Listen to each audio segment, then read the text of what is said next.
जी, हमने स्टार्ट किया था फंक्शन की डेफिनेशन से। तो फंक्शन किसे कहते हैं? Function is like a machine जिसमें हम इनपुट वैल्यूज करते हैं। एक्स की वैल्यूज को हम इनपुट कहते हैं या डोमेन कहते हैं, और जो हमारे पास आंसर्स आते हैं उनको हम क्या कहते हैं? Range, the values of Y. तो फंक्शन एक मशीन का नाम है। फंक्शन इज अ कोरेस्पोंडेंस और a machine that assigns each X value a unique Y value. तो एक्स की हर वैल्यू के लिए हमारे पास एक यूनिक आंसर आना चाहिए वाई। और मैंने आपको एक एग्जांपल दी इस चीज़ की कि फंक्शन एक मशीन है, चूंकि तो वो मशीन एक्स की वैल्यूज पर ऑपरेट होकर उनको कुछ भी बना सकता है। फॉर एग्जांपल, अगर हमारे पास ये मशीन ऐसी मशीन है जो कि स्क्वायर करके हमें आंसर दे रही है, तो इसका मतलब ये होगा कि इसको लिखने का तरीका क्या होगा कि एक्स को हमने इस मशीन में पुट किया, इस मशीन ने इस पर ऑपरेट किया और इसको इसका स्क्वायर बना के हमें आउटपुट के तौर पे दे दिया। तो हम ये कहेंगे कि ये जो y है output, it is equal to X square, या इसको हम ऐसे भी लिखते हैं कि F of x is equal to X square. और फिर हमने सोचा कि इसकी डोमेन और रेंज क्या होगी, तो ये इसकी डोमेन है, ये इसकी रेंज है।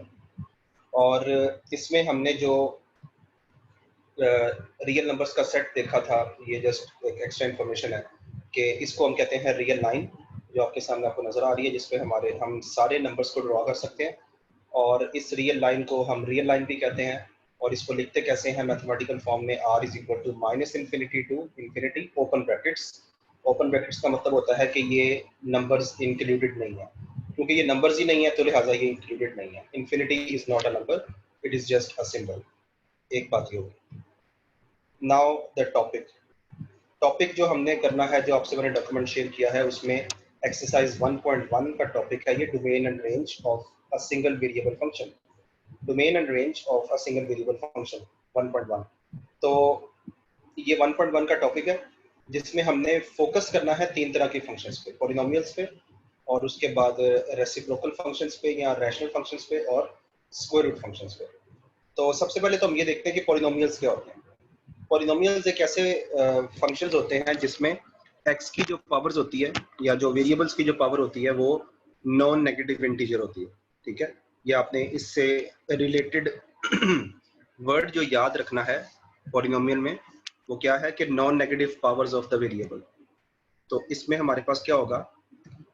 Non negative powers of, non negative का मतलब ये होता है कि जीरो भी हो सकती है पावर। नॉन नेगेटिव एक्सपोनेंट कहते हैं पावर को, इंडेक्स भी कहते हैं। तो मैं वर्ड यूज करता हूँ एक्सपोनेंट ऑफ एक्स। अब इसकी एग्जांपल्स क्या हो सकती हैं? जो जैसे आपको मैंने पहले भी एग्जांपल दी थी एक्स स्क्वायर की, तो आप नोट करें कि जो एक्स स्क्वायर है वो क्या है? एक पॉलिनोमियल है।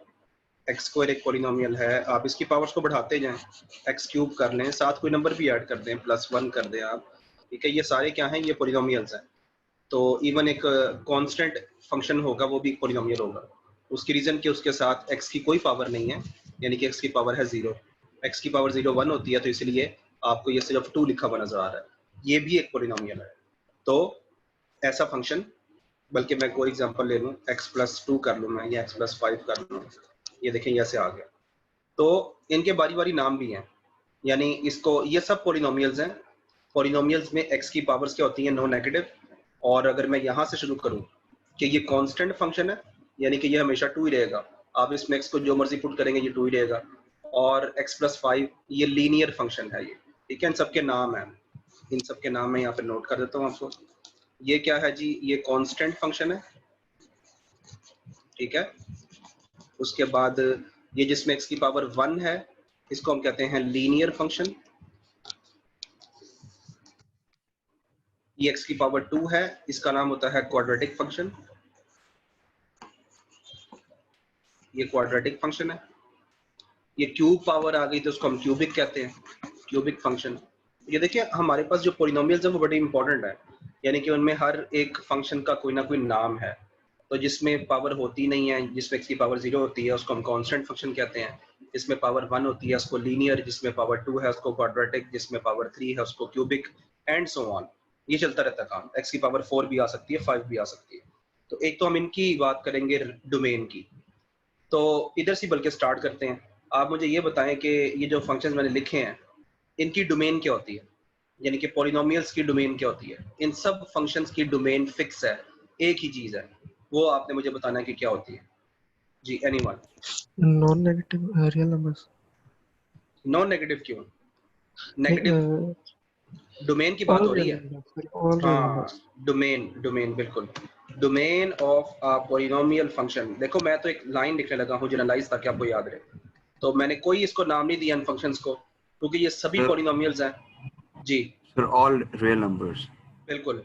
The domain of a polynomial function is set of all real numbers. ठीक है जी, आर, ये होती है आर।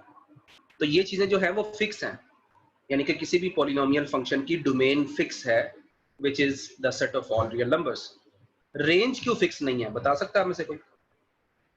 सर क्योंकि इसमें पावर्स आ जाती हैं उसके, कि पावर्स क्योंकि आ उसमें जाती अगर हैं आप तो नेगेटिव डिफरेंट डालें तो आंसर्स आएंगे। ठीक है, बिल्कुल। यानी कि रेंज से आपने याद क्या रखना है, रेंज कहते हैं किसको है, सेट ऑफ आंसर्स को। तो जब आंसर्स ही डिफरेंट आएंगे तो डेफिनेटली इन सब की रेंज भी क्या होगी, वो डिफरेंट होगी। तो हम इन सब फंक्शंस को लिख के अलग से भी इनकी रेंज को डिस्कस कर सकते हैं कि हमारे आंसर्स जो हैं वो किस तरह के आ रहे हैं। ठीक है जी, तो ये इस तरीके से हमने इसको देखना है। अच्छा, उसके बाद बल्कि ये आपका पहला क्वेश्चन यही है, नोट कर लें। मैं इसको वन बाय वन लिख देता हूँ। यहाँ पे पॉलिनोमियल्स की बात हो रही है।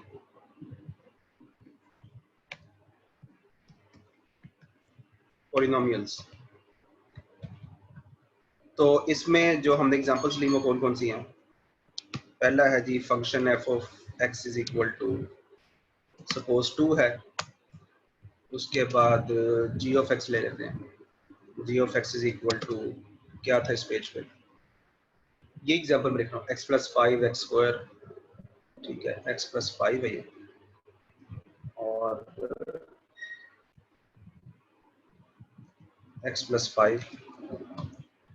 उसके बाद number 3 is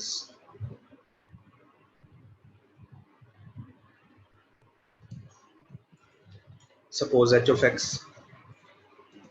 which is equal to X square. इस पे स्क्वायर बाद में ऐड कर देते हैं।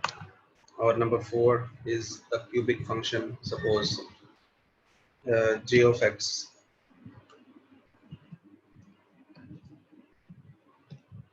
एक्स क्यूब सपोज प्लस 1, उसमें था 7। ये जी आपका पहला क्वेश्चन है जो कि आपने अभी करना है, ये ताकि मैं ये चीज़ देखूँ कि ये आपको चीज़ क्लियर हो गई है या नहीं। आपने इन फंक्शंस की रेंज फाइंड आउट करनी है। Again these are all polynomials, तो इन सब की डोमेन फिक्स है। Domain is the set of all real numbers. आपने मुझे इन सब की रेंज फाइंड आउट करके अभी बतानी।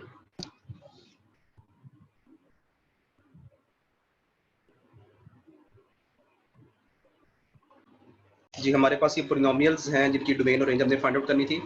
तो इसमें हमारे पास जो सबकी डोमेन है वो set of all real numbers है, और हमने इनकी रेंज फाइंड आउट करनी थी। जी फर्स्ट अबू बकर आप बताएं, इसकी रेंज क्या होगी? अबू बकर अंसारी। Yes, sir. 2 आएगी इसकी रेंज सर। इसकी रेंज 2 क्यों है? सर क्योंकि इसमें एक्स अवेलेबल ही नहीं है, सिर्फ 2 है हमारे पास एक कांस्टेंट, इस वजह से इसकी रेंज 2 तक एग्जैक्टली ही लिमिटेड रहेगी। हाँ, इसमें हम x की जो मर्जी वैल्यू पुट कर दें, इसने चेंज नहीं होना, क्योंकि यहाँ पर तो x है ही नहीं। मिसाल के तौर पे मैं x की जगह पे 1 पुट करता हूँ, तो मैंने 1 पुट किया, ये तब भी ये 2 ही रहेगा। ठीक है, इस चीज को सब लोग जरा क्लियर कर लें पहले कि ये कांस्टेंट फंक्शन है। कांस्टेंट फंक्शन का मतलब ये होता है कि इस फंक्शन ने अपनी वैल्यू चेंज नहीं करनी। x की हर वैल्यू के लिए इसका एक ही आंसर आएगा जो कि होगा 2, तो इसलिए इसको हम कहते हैं कांस्टेंट। और इसलिए इसकी जो रेंज है वो भी फिक्स होगी। वो क्या होगी? वो होगी सिर्फ 2।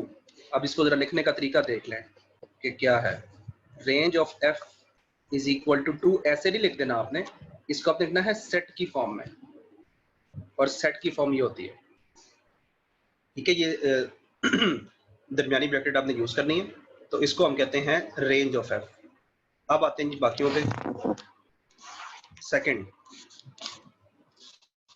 अगर कोई पॉइंट क्लियर नहीं हुआ तो फौरन पूछना मुझसे। x प्लस 5 ये है जी लीनियर फंक्शन। जी एनीवन, इसकी रेंज क्या है? यस सर, इसकी -∞ to ∞। वाई?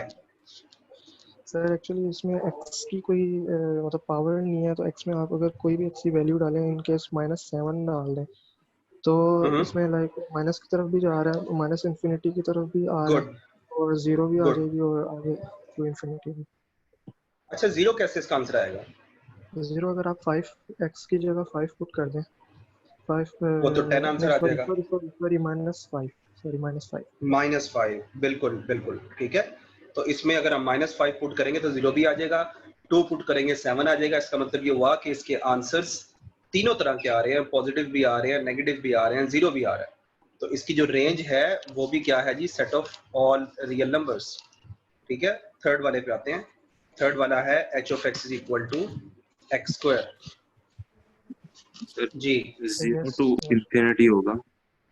जी नॉन बिल्कुल, the negative. Set of non negative हो गए, ये अभी हमने आज किया भी था, बल्कि ये तो वही एग्जांपल है। Yes, sir. तो इसकी जो रेंज है, range of h = 0 to infinity, यानी कि the set of non negative numbers. जब 0 इंक्लूड होगा तो नॉन नेगेटिव का वर्ड बोलेंगे जी। और Yes, sir. Number 4 g of x x³ + 1। Minus infinity to infinity. अच्छा, और कोई जी? जी अबू बकर, आपने भी हैंड रेज किया। Same, -infinity to infinity. हाँ जी, उसकी रीजन है ये क्यूब। आप इस पे पॉजिटिव नंबर्स पुट करेंगे तो पॉजिटिव आंसर्स आएंगे, नेगेटिव पुट करेंगे तो नेगेटिव आंसर आएंगे। और मुझे बताएं कि कब आएगा इसका आंसर? 0 कब आएगा? इस अगर माइनस फंक्शन का -1 अगर 0 कब इसमें आएगा? x = -1 तब 0 आएगा सर। एग्जैक्टली। तो इसलिए इसकी भी रेंज क्या है? r। जी सबसे yes, इम्पोर्टेंट sir. काम जो हम लोग नहीं करते वो हमने थोड़ा सा जरा सीखना है, वो है ग्राफ। फंक्शन के ग्राफ्स मुश्किल नहीं होते। मैंने आपको अभी एक एप्लीकेशन भी मैं रिकमेंड करता हूँ जो आप अपने मोबाइल फोन में भी डाउनलोड कर सकते हैं और आपने वो ऑनलाइन भी यूज करनी है। वो ये है कि किसी भी फंक्शन का ग्राफ देख के हम उसकी डोमेन और रेंज बता सकते हैं बहुत ही आसानी से। तो अगर बेहतर यह है कि हमारे पास अगर फंक्शन का ग्राफ हमारे जहन में होगा तो ज्यादा आसानी है कि हम उसका ग्राफ देखें या खुद से बनाएं और उसकी हम डोमेन और रेंज कैलकुलेट कर लें। चीज ध्यान में रखें कि डोमेन और रेंज फाइंड आउट करने का ये भी तरीका है कि हम उसका किसी भी फंक्शन का।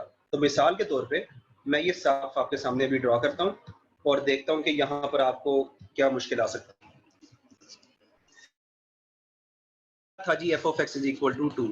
याद रखें कि आपकी मर्जी है, आप जब भी चाहें f of x की जगह पे y लिख सकते हैं और y = 2।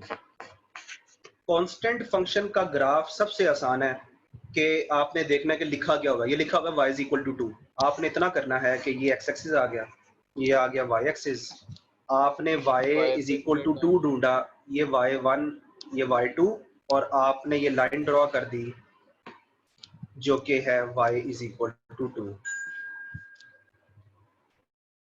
जी सब 2। अब जो मैं बोलने लगा हूं इट्स वेरी इंपॉर्टेंट कि आपने ग्राफ से डोमेन और रेंज कैसे कैलकुलेट करनी है। ग्राफ से कैसे करनी है? किसी भी फंक्शन का ग्राफ एक्स एक्सिस को जितना कवर करता है वो उसकी डोमेन होती है, और वाई एक्सिस को जितना कवर करता है वो उसकी रेंज होती है। तो आप में से मुझे कोई बता सकता है कि ये फंक्शन का ग्राफ एक्स एक्सिस को कितना कवर कर रहा है? सर 0 है। क्या पूरा एक्स एक्सिस कवर हो रहा है? हाँ, पूरा एक्स एक्सिस कवर हो रहा है, ऐसे ही है ना? मतलब इस एरो का मतलब ही ये होता है कि मैं इसको मिटाऊं और इसको और यहाँ से एक्सटेंड कर दूं। तो इसका मतलब ये हुआ कि एक्स एक्सिस को इस फंक्शन का ग्राफ कंप्लीटली कवर कर रहा है, इसीलिए इसकी डोमेन क्या थी? आर। और सेकंड रीजन क्या है इसकी डोमेन आर होने की? कि ये एक पॉलिनोमियल है। अच्छा जी, सेकंड वाई एक्सिस को कितना कवर कर रहा है? सॉरी सर जी जी सर आपने कहा कि you can kindly explain this again. जी मैं दोबारा एक्सप्लेन कर देता हूँ। देखो ये हमारे पास है कांस्टेंट फंक्शन। तो पहले तो मैं आपको ये चीज क्लियर कर दूं कि कुछ चीजें जुबानी याद कर लेनी है। जुबानी याद क्या करनी है कि हमारे सामने ये जितने भी फंक्शंस लिखे हुए हैं ये क्या हैं? ये सब के सब पॉलिनोमियल्स हैं। इनमें x की पावर्स क्या आ रही हैं? Non negative. ये पहले वाला फंक्शन है, इसमें x है ही नहीं, तो इसका मतलब है कि इसमें x की पावर 0 है, ठीक हो गया। इसमें x की पावर 1 है, इसमें 2 है, इसमें 3 है, और इन सब के नाम हैं। पहले वाले का नाम है कांस्टेंट फंक्शन, दूसरे का नाम है लीनियर फंक्शन, थर्ड का नाम है क्वाड्रेटिक फंक्शन, और फोर्थ का नाम है क्यूबिक फंक्शन। तो सबसे पहले तो हम ये देखते हैं कि हम कांस्टेंट फंक्शन को किस तरीके से देख सकते हैं। ठीक है, ये है हमारे पास कांस्टेंट फंक्शन। ये समझ आ रही सबको जी? कांस्टेंट फंक्शन का मतलब यही है जिसमें y की वैल्यू कांस्टेंट होती है या फंक्शन की वैल्यू कांस्टेंट होती है जी। अब मैंने ग्राफ कैसे ड्रॉ किया? ग्राफ मैंने कैसे ड्रॉ किया कि मैंने ये फंक्शन f ऑफ x की जगह पे क्या लिख दिया, y। आप जब चाहें f ऑफ x को y लिख सकते हैं। तो ये हमारे सामने जो y इज इक्वल टू 2 लिखा हुआ है, आपने y इज इक्वल टू 2 को ढूंढा y एक्सिस पे, ये था 1, ये था 2, और आपने वहां पर एक हॉरिजॉन्टल लाइन ड्रॉ कर दी, तो हमारे पास y इज इक्वल टू 2 का ग्राफ बन गया। और मैं ये बात कर रहा था कि किसी भी फंक्शन के ग्राफ से आप डोमेन और रेंज कैसे देखते हैं, कि आप ये देखते हैं कि वो फंक्शन का जो ग्राफ है उसने x एक्सिस को कितना कवर किया हुआ है, वो उसकी डोमेन होगी। और रेंज कहते हैं y की वैल्यूज को, तो आपने ये देखना होता है कि y एक्सिस को कितना कवर कर रहा है फंक्शन का ग्राफ, वो उसकी रेंज होगी। तो इस फंक्शन का ग्राफ x एक्सिस को कंप्लीटली कवर कर रहा है, तो इसकी डोमेन है set of all real numbers. और इस फंक्शन का ग्राफ y एक्सिस को सिर्फ 2 पे टच कर रहा है, सिर्फ 2 पे, उसके अलावा बिल्कुल कवर नहीं कर रहा, उसके अलावा बिल्कुल भी कवर नहीं कर रहा। तो इसलिए ये इसकी जो रेंज है वो सिर्फ 2 है। अब इसके पैरेलल मैं एक और एग्जांपल दूंगा तो आपको फौरन समझ आ जाएगी, सेकंड वाली, जिसमें हमारे पास है एक लीनियर फंक्शन। हमारे पास जो सेकंड फंक्शन है वो है लीनियर फंक्शन। लीनियर फंक्शन क्या था? लीनियर फंक्शन था हमारे पास y is equal to, just a minute जी, y is equal to x plus 5 था मेरा ख्याल। Yes sir, x plus 5। अब एक तो ये है कि हम ग्राफ बनाना सीख लें कि ग्राफ कैसे बनाए जाते हैं। तो ग्राफ बनाने का सबसे आसान तरीका ये होता है कि हम इसमें चंद वैल्यूज पुट कर दें हम x की, और y के कुछ आंसर आ जाएंगे। मिसाल के तौर पे मैं x को यहाँ पर अगर 1 पुट करता हूँ तो हमारे पास y क्या आ जाएगा, y इज इक्वल टू 6 आ जाएगा। तो ये पहला पॉइंट बन गया 1 6। और x को अगर मैं 2 पुट करता हूँ तो आंसर क्या आ जाएगा, y इज इक्वल टू 7। ये हमारे पास दूसरा पॉइंट आ गया 2 7। लाइन का, हाँ जी, लाइन का ग्राफ ड्रॉ करने के लिए x की कम से कम आपने 3 वैल्यूज लेनी है, और x को मैं 3 पुट करूंगा तो y आ जाएगा 8। पॉइंट बन गया 3 8। आपने क्या करना है कि आपने ग्राफ ड्रॉ करना है इस तरीके से, और आपने सपोज कि ये 2 4 6 8 ये ऐसे है, तो 1 2 3 हो गया, ये है जी 1 2 3। आपने देखा कि 1 के कोरस्पॉन्डिंग 6 आ रहा है, तो 2 4 6 ये आ गया, ये क्रॉस मैंने कर दिया। इसके कोरस्पॉन्डिंग 7 आ रहा है, सपोज यहाँ पे आ गया, इसके कोरस्पॉन्डिंग 8 आ रहा है, यहाँ आ गया। आपने इन तीनों को ज्वाइन करना है तो एक लाइन बन जाएगी। ठीक है जी, एक चीज तो ये क्लियर करना है कि ये एक लाइन बन जाएगी, और उसके बाद हमने इसकी डोमेन और रेंज फाइंड आउट करनी है। बड़ा सोच समझ के मुझे जवाब देना इस चीज का। अगेन मैं आपसे कहूंगा कि सिंपल ऑब्जर्वेशन करें कि इस लाइन, ये लाइन जो है ये एक्स एक्सिस को कितना कवर कर रही है, मुझे ये बताएं। क्या पूरा एक्स एक्सिस कवर हो रहा है? कंप्लीटली कवर हो रहा है, क्योंकि जैसे क्योंकि मैं इन एरोस को, हाँ जी, इन एरोस को बढ़ाता जाऊंगा तो एक्स एक्सिस कवर होता जाएगा। इसका मतलब है कि इसकी डोमेन आर है।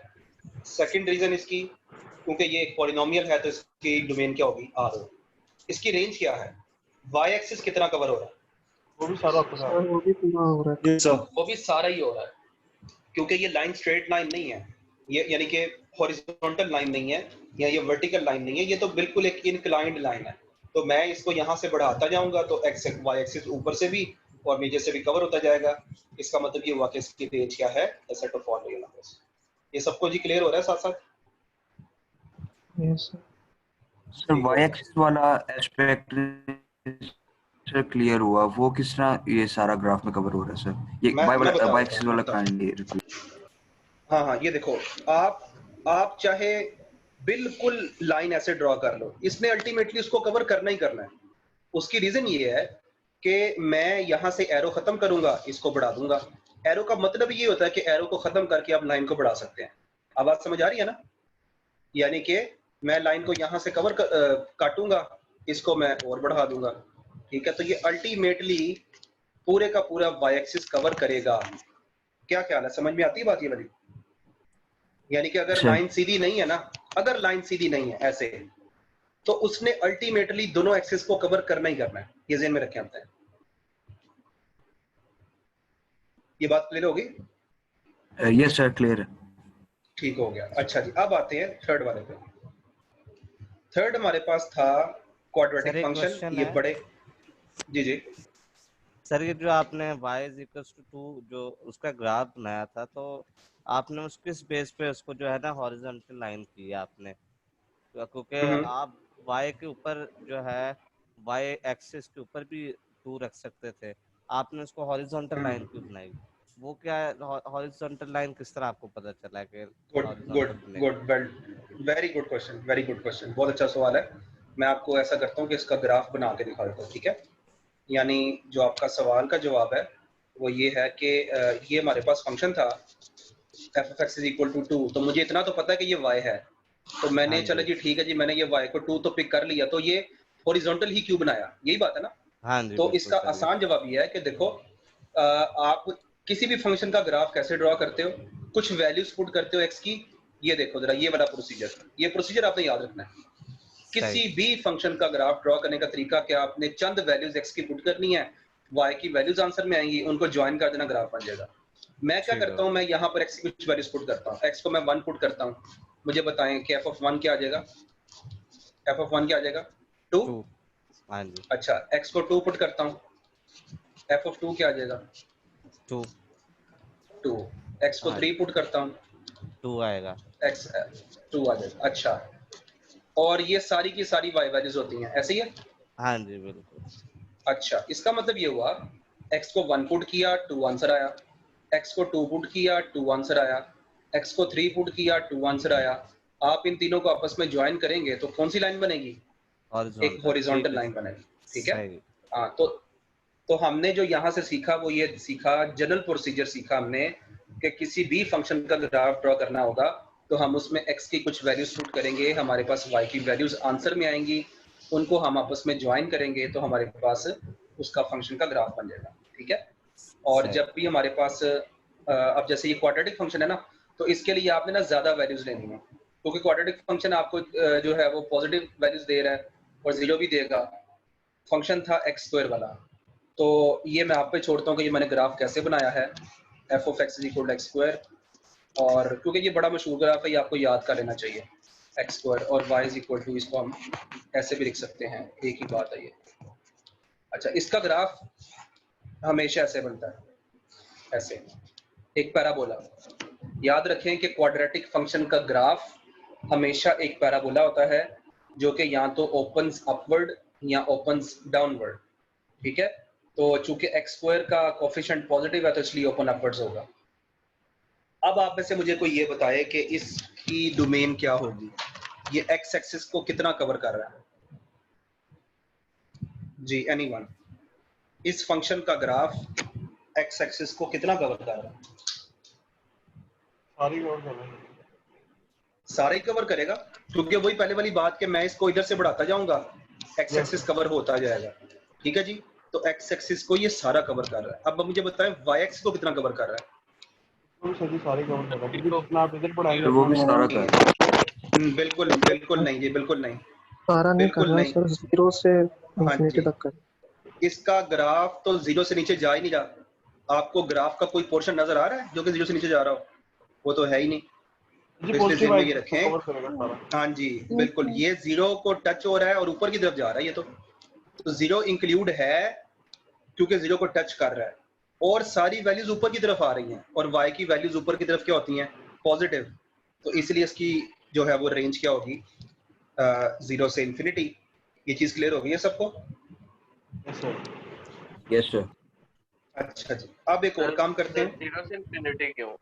y इंटरसेप्ट पे तो एक ही जगह टच कर रहा है। नहीं, आपने ये देखना था y कवर कितना हो रहा है, कवर कितना हो रहा है, ये देखो ना, ये बात हो रही है। ये टच करने का मसला नहीं है, मसला ये होता है, देखो आपकी बात बिल्कुल ठीक है कि आप ये सोच रहे हो कि ये y एक्सिस को टच कर रहा है, तो x की हर वैल्यू के कोरिस्पॉन्डिंग y की एक वैल्यू होती है। ये कॉन्सेप्ट होता है इसके पीछे कि जब हम इस फंक्शन में 2 पुट करते हैं तो y की वैल्यू 4 आती है।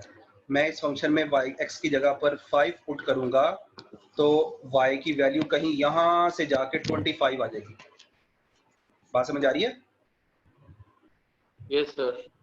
ठीक है ना। तो बेसिकली वो ये नहीं है कि ये y एक्सिस को कितनी दफा टच करेगा, वो तो फिर y के बिल्कुल ऊपर ही आ जाएगी लाइन। वो तो आपने ये देखना कि वो उसको कितना कवर कर रहा है। मैंने लफ्ज बोला कितना कवर कर रहा है, मैंने ये नहीं कहा था कि कितनी कितनी दफा टच करेगा। तो ग्राफ y एक्सिस को कितना कवर कर रहा है, इससे हमें उसकी रेंज का पता चलेगा। ठीक है, अब आते हैं इसका ऑनलाइन सोल्यूशन।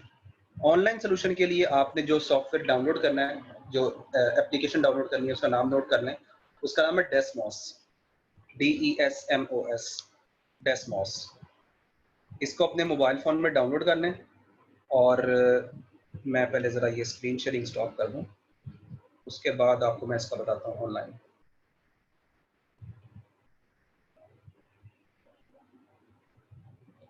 सर एक क्वेश्चन था बस सर, तो ये जी जी। इसकी ये जो पैराबोला बन रहा है इसकी रेंज क्या होगी? इसकी रेंज देखो ना, 0 से स्टार्ट हुई और y एक्सिस ऊपर की तरफ कवर हो रहा है। अच्छा, x एक्सिस में राइट तरफ इंफिनिटी होती है, लेफ्ट तरफ माइनस इंफिनिटी होता है। y एक्सिस में ऊपर की तरफ इंफिनिटी होता है, नीचे की तरफ माइनस इंफिनिटी होता है। तो इसका मतलब ये हुआ कि इसका ग्राफ किस तरफ जा रहा है? 0 से किसकी तरफ? इंफिनिटी की तरफ। हाँ, तो इसकी रेंज हो जाएगी 0 से इंफिनिटी। 0 को चूंकि टच कर रहा है लिहाजा मैंने ये ब्रैकेट यूज किया, जो कि मतलब होता है कि ये 0 इंक्लूडेड है। क्लियर?